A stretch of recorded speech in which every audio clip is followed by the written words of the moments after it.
Hi everyone.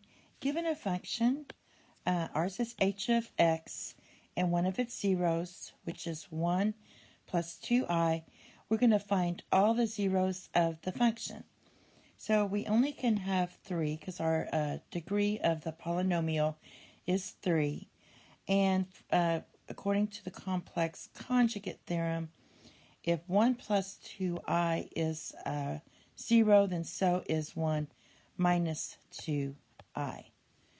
So we already found 2, we just have to find one more. So basically what I'm going to do, since we already know we have 1 plus 2i and 1 minus 2i, is set this up and form a polynomial with these two. So this would be like x minus your 0 times x minus your other 0.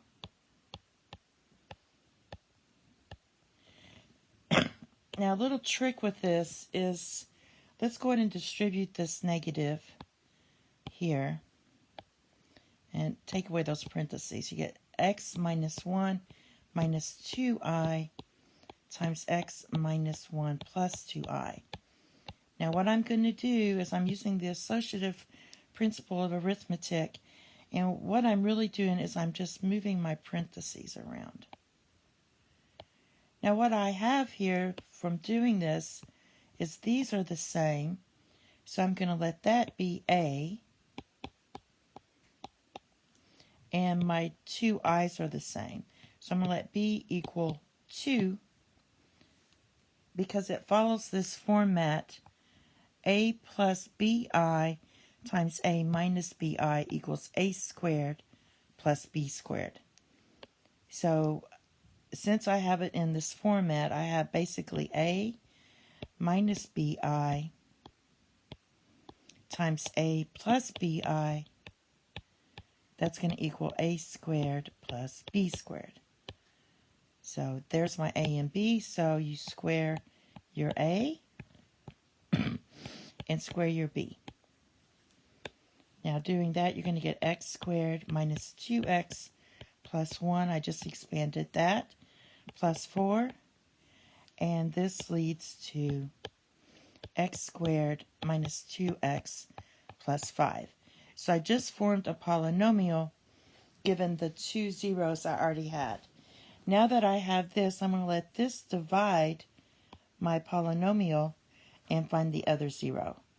So we have x squared minus 2x plus 5. That's your divisor. And our dividend is going to be x cubed minus 5x squared plus 11x minus 15. All right, and then we divide, you're going to say what times x squared gives you x cubed, and that's just going to be x. So multiply x times this whole thing here. That gives you x cubed minus 2x squared plus 5x. Now you subtract. So I'm going to put this in parentheses here. This goes away. And negative 5x squared minus a negative 2x squared. It's minus a negative 2x. That's going to be plus. So it's going to be negative 3x squared. 11x minus 5x is 6x. And then bring down your negative 15. All right, then you repeat.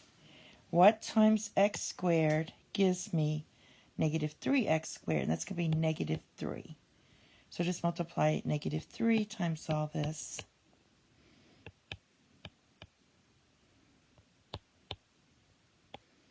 And we subtract.